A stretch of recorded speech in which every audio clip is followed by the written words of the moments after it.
Did you know that the Eiffel Tower was originally supposed to be a hat rack? This right here is Sir Gustave Eiffel over. No, I didn't use ChatGPT for that. I'm just really good at taking old pictures and colouring them. It's the 1800s. Which year in particular, you may be asking? The one I'm talking about. Gustave owned a lot of hats, but there was one hat that he just didn't have anywhere to store. His favourite hat.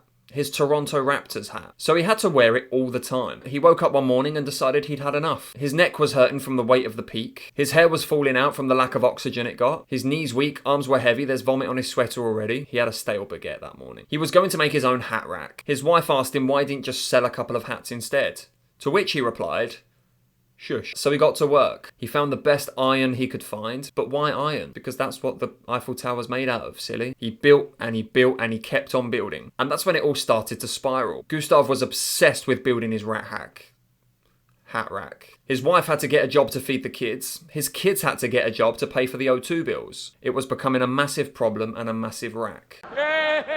And one day his wife, let's just call her Capri Sun, told him that he could either take his project outside or she would be forced to flatten his favourite fez. Aye, say less, said Gustave. And it was then that he realised this was actually the best thing that could happen to him. Working on his rack outside meant that he had all the space in the world now. For the next 2 years, 2 months and 5 days.